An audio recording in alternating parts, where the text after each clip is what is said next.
Chapter 9. Horace dropped his pack on the floor of the dormitory and fell across his bed, groaning with relief. Every muscle in his body ached. He had no idea that he could feel so sore, so worn out. He had no idea that there were so many muscles in the human body that could feel this way. Not for the first time, he wondered if he was going to get through the 3 years of battle school training. He'd been a cadet for less than a week, and already he was a total physical wreck. When he'd applied for battle school, Horace had a vague notion of glittering, armor-clad knights doing battle, while lesser folk stood by and watched in awed admiration. Quite a few of those lesser folk, in his mental picture, had been attractive girls. Jenny, his year-mate in the ward, had been prominent among them. To him, battle school had been a place of glamour and adventure, and battle school cadets were people that others looked up to and envied. The reality was something else.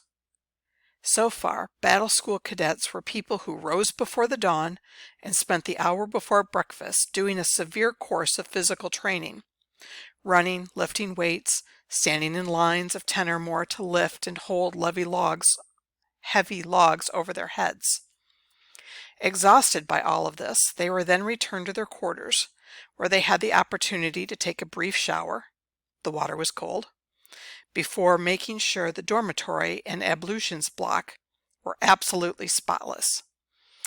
Ablutions is when you wash up yourself, so the ablutions block would be that place where you washed up. Quarters inspection came after that, and it was painstaking. Sir Carroll, the wiry old knight who carried out the inspection, knew every trick in the book when it came to taking shortcuts in cleaning the dormitory, making your bed, and stowing your kit. The slightest infringement on the part of one of the 20 boys in the dormitory would mean all their kit would be scattered across the floor, their beds turned over, the rubbish bins emptied on the floor, and they would have to turn to and start again, in the time when they should have been having breakfast. As a consequence, new cadets only tried once to pull the wool over Sir Carroll's eyes. Breakfast was nothing special.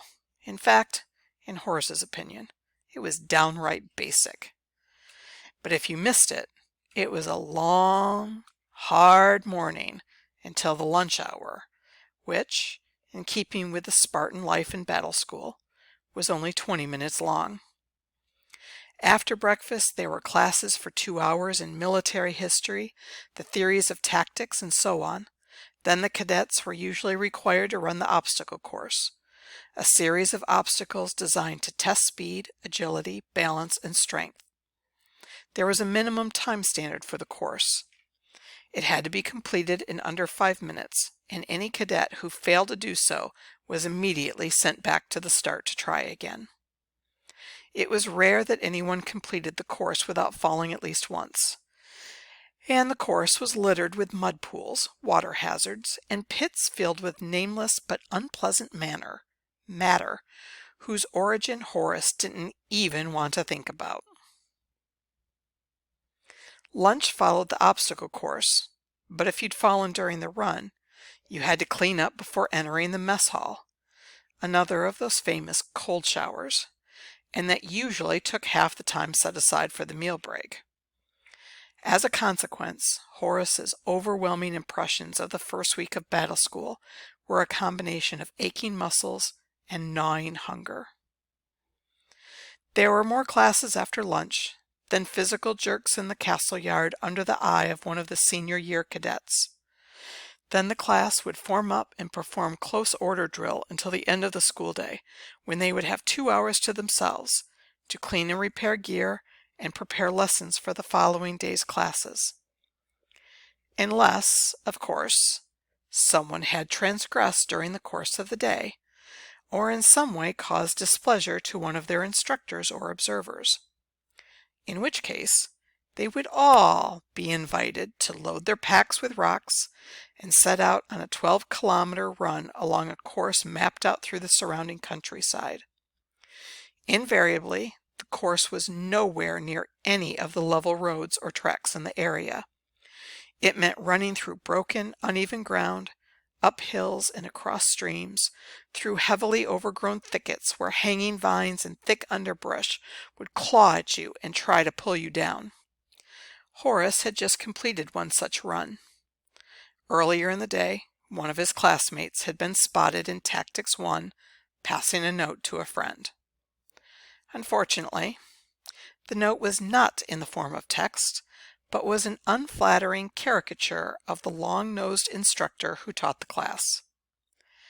Equally unfortunately, the boy possessed considerable skill as a cartoonist, and the drawing was instantly recognizable. As a result, Horace and his class had been invited to fill those packs and start running.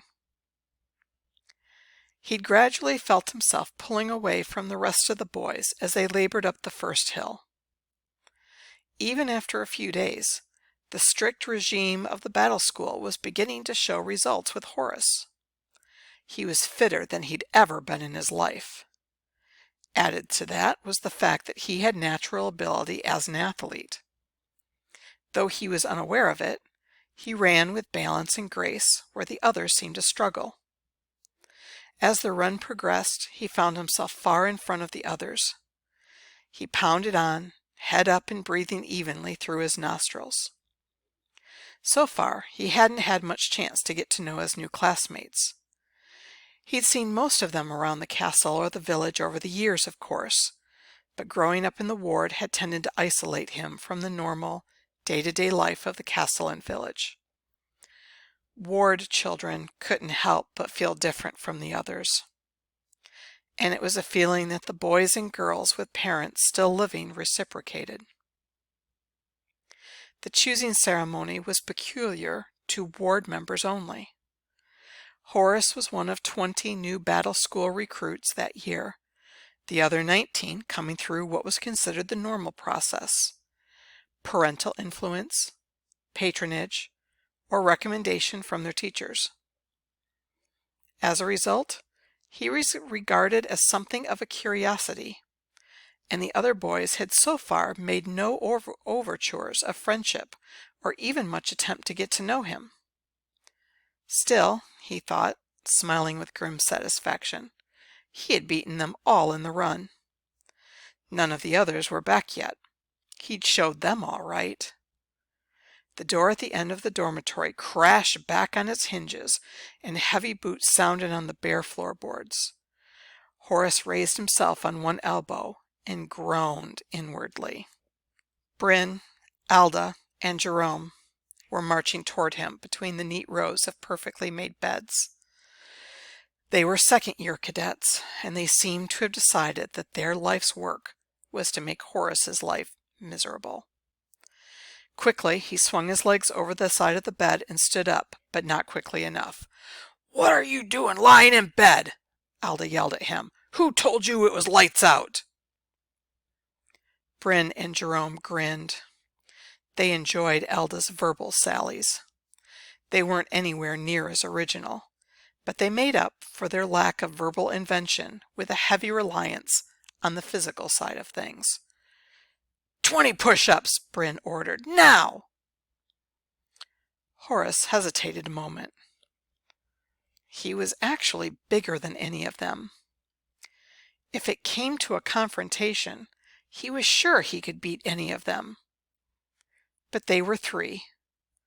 And besides, they had the authority of tradition behind them. As far as he knew, it was normal practice for second year to treat first-year cadets like this, and he could imagine the scorn of his classmates if he were to complain to authority about it.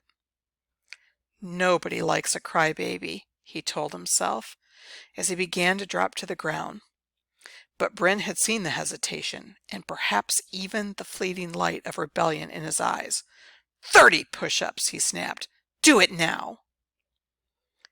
His muscles protesting, Horace dropped full length to the floor and began the push-ups.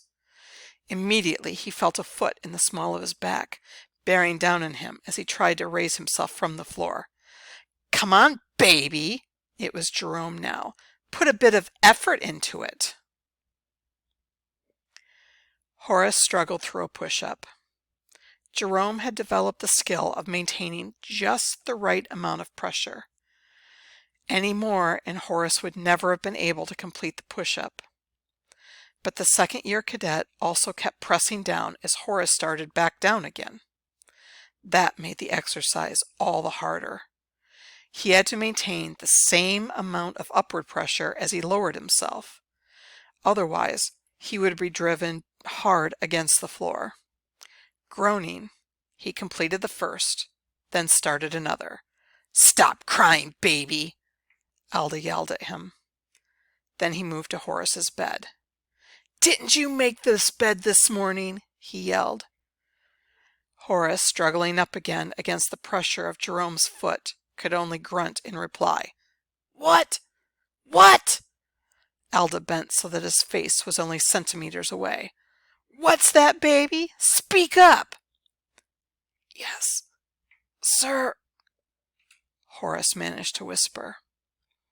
Alda shook his head in an exaggerated movement. "No, sir, I think," he said, standing upright again. "Look at this bed. It's a pigsty." Naturally, the covers were a little rumpled where Horace had dropped across the bed, but it would have taken only a second or two to straighten them. Grinning, Bryn cottoned on to Alda's plan. He stepped forward and kicked the bed over on its side, spilling the mattress, blankets, and pillows across the floor. Alda joined in, kicking the blankets across the floor. "Make the bed again!" he yelled. Then a light gleamed in his eye, and he turned to the next bed in line, kicking it over as well, scattering the bedclothes and mattresses as he'd done to Horace's.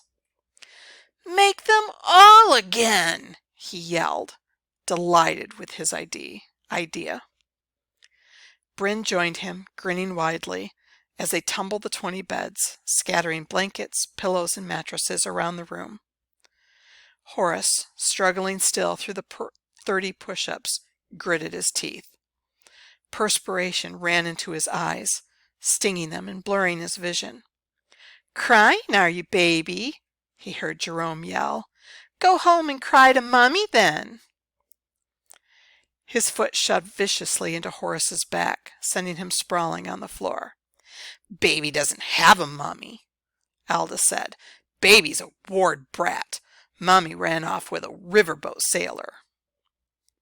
Jerome bent down to him again. "Is that right, baby?" he hissed. "Did Mummy run away and leave you?" "My mother is dead," Horace grated at them. Angrily, he began to rise, but Jerome's foot was on the back of his neck, thrusting his face against the hard boards. Horace gave up the attempt. "Very sad," Alda said, and the others too laughed. "Now clean this mess up, baby, or we'll have you run the course again." Horace lay, exhausted, as the three older boys swaggered out of the room, tipping footlockers over as they went, spilling his roommate's belongings onto the floor. He closed his eyes as salt perspiration stung its way into them again.